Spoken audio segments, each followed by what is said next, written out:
क्या करूं आदाब और क्या करूं नमस्कार। अब तो हेलो एवरीवन कहने का भी दिल नहीं करता। मैंने एमटीएस के चक्कर में अपना सीएचएसएल का एग्ज़ाम भी ख़राब कर लिया और सीजीएल का एग्ज़ाम भी ख़राब कर लिया। सिर्फ एमटीएस के लिए ही मैंने मैथ सही से नहीं पढ़ी। ये स्टोरी सिर्फ किसी एक एस्पिरेंट्स की नहीं है, ये स्टोरी आज हज़ारों एस्पिरेंट्स की है जो इस मेंटल डिस्टर्बेंस से गुजर रहे हैं। उसका सिर्फ और सिर्फ रीज़न एक ही और रिस्पॉन्सिबल एक ही अथॉरिटी है, वो है एसएससी।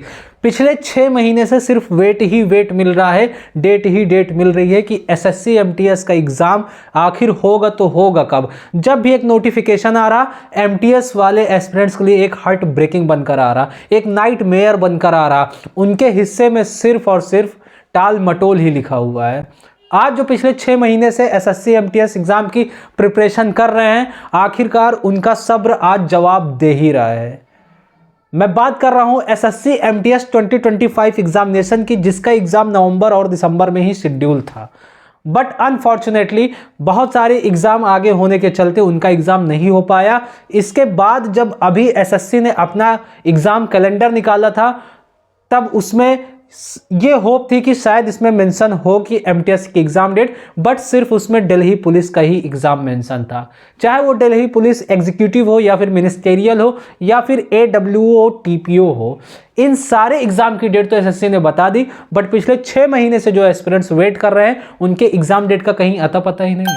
अगर आप सोचते हैं कि आपको एग्ज़ाम डेट पता होनी चाहिए, आपका एग्ज़ाम किस मंथ में पता होना चाहिए, तो कमेंट सेक्शन में यस जरूर लिखिएगा। और मैं एक रिक्वेस्ट आप सभी से करना चाहूँगा, जितने भी आप टीचर्स की वीडियो देखते हैं उसमें एक लाइन जरूर मेंशन करिए, उनके कमेंट बॉक्स में लिखिए MTS exam date, MTS exam date. ये करके आपको अब स्पैम करना पड़ेगा, क्योंकि अब सब्र जवाब दे रहा है और ये पूरी तरीके से हम एस्पिरेंट्स के साथ गलत हो रहा। आप हमारी पिछली वीडियो उठाकर देख ले, जितने भी चीज़ें एसएससी ने गलत हुई हैं, जितनी भी चीज़ें गलत प्रोसेस में लाई है, मैंने सबके खिलाफ आवाज़ उठाई है।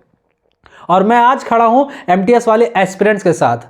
अगर इस पे 100 शेयर्स हो जाता है और 500 लाइक्स हो जाता है, तो मैं सारे टीचर को पर्सनली मेल करूंगा कि वो इस पर आवाज़ उठाए, चाहे वो ट्विटर कैंपेन हो या फिर और सारी चीज़ें हो। बट एमटीएस एस्पिरेंट्स के लिए इस समय एग्ज़ाम डेट का पता लगना बहुत ज़्यादा ज़रूरी है। अभी कल ही एसएससी जीडी का नोटिफिकेशन आया। मैंने थंबनेल पर कैंसिल्ड इसलिए लिखा है कि एसएससी जीडी का नोटिफिकेशन आया, उसमें एसएससी जीडी की टेंटेटिव एग्ज़ाम डेट बताई है, वो फरवरी से अप्रैल तक बताई है। सोच कर देखिए, अभी तक हम लोग ये एक्सपेक्ट कर रहे थे कि चलिए दिल्ली पुलिस की एग्ज़ाम डेट आ गई, उसके बाद फरवरी में कहीं ना कहीं शेड्यूल कर दिया जाएगा। बट अब फरवरी में भी शेड्यूल होता नहीं दिख रहा है।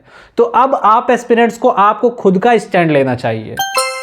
सोचिए, हर तरीके से एसएससी एमटीएस वाले एस्पिरेंट्स इग्नोरिंग बने हुए हैं। ना उनके बारे में कोई टीचर्स बात कर रहा है, ना ही एसएससी उनके बारे में सोच रहे। आखिर क्या वजह है ऐसी कि एमटीएस एग्ज़ाम डेट बताने में इनको तकलीफ हो रही है? पहले तो ये वैकेंसी कम कर रहे हैं, उसके बाद अब एग्ज़ाम डेट नहीं बता रहे हैं। कहाँ नवंबर दिसंबर में एग्ज़ाम इनको सक्सेसफुली ले लेना चाहिए था, वहां अब फरवरी और मार्च में भी दिखता हुआ नजर नहीं आ रहा है। अभी तक तो मैं भी आपको एनालिसिस करके बता रहा था कि फरवरी में एक्सपेक्ट है, बट मैं आपको एक होप और देना चाहता हूं।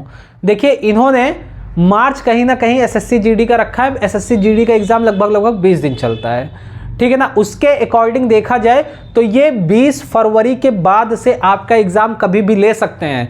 एसएससी बहुत ट्रिकी खेल खेल रही है, इसको हल्के में मत लीजिएगा। और अभी ही प्रिपरेशन का मेन टाइम है। अगर आपकी प्रिपरेशन कंप्लीट है तो आप जीके जीएस पर फोकस करिए, और अगर जिनकी प्रिपरेशन नहीं कंप्लीट तो वो अपने वीक पॉइंट पर फोकस करें, चाहे वो इंग्लिश हो या फिर जीके जीएस हो, बिकॉज इन्हीं दोनों के बेसिस पर सिलेक्शन होना है। हमारे बहुत से भाई तो अभी स्टेट एग्ज़ाम की तरफ भी वो रुख कर लिए हैं, वो एमटीएस पूरी तरीके से छोड़ रहे हैं। तो ये हम लोगों के लिए नहीं बल्कि एसएससी के लिए शर्म की बात है, जिस एग्ज़ाम के लिए हमारे एस्पिरेंट्स इतने एंथुजियाज्म से प्रिपरेशन करते हैं और उनको लास्ट में सिर्फ एग्ज़ाम डेट की वजह से उस एग्ज़ाम से दूर होना पड़ता है।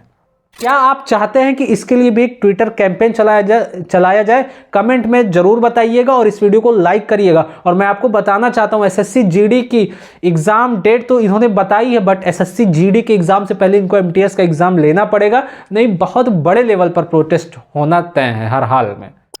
अगर आप टेलीग्राम ग्रुप से नहीं जुड़े हैं तो वहां इंस्टेंटली सारे अपडेट्स आपको दी जाती है, साथ में इंग्लिश की हाई लेवल की क्विजेस भी आपको प्रोवाइड की जा रही है, तो टेलीग्राम से जुड़ना बिल्कुल ना भूलें। कि इन्होंने जो एसएससी जीडी की टेंटेटिव एग्जाम डेट बताई है वो फरवरी से अप्रैल तक बताई है, तो फरवरी और मार्च के बीच आपका हर हाल में एसएससी एमटीएस का एग्जाम हो सकता है, ये 90% पॉसिबिलिटी है। बाकी एसएससी कुछ भी कर ले तो उसके आगे नहीं कहा जा सकता, बट हम लोग को अब स्ट्रेंथ फॉर्म में खड़े होना चाहिए। मेरे पास ऐसे हजारों मैसेज पड़े हुए हैं जो सिर्फ और सिर्फ एसएससी एमटीएस का दर्द बयां कर रहे हैं कि उनकी प्रिपरेशन फुल एंड फ्रेश है, बट एग्जाम डिले होने की वजह से उनके अंदर मोटिवेशन कम हो रहा है, उनका जो पॉइंट है वो भूल रहे हैं, जो रिवीजन है वो बहुत कम हो जा रहा है। इस वजह से मैंने सोचा कि इस पर बात करना बहुत ज़्यादा ज़रूरी है, चाहे वो अभिनय शर्मा सर हों या फिर गगन प्रताप सर हों या फिर रैंकर्स गुरुकुल के सारे टीचर हों। अब इस पर मैं रिक्वेस्ट करूंगा कि आप लोग जरूर बोलिए, ताकि एसएससी एमटीएस वाले एस्पिरेंट्स को ये ना लगे कि वो किसी भी चीज़ में अकेले हैं,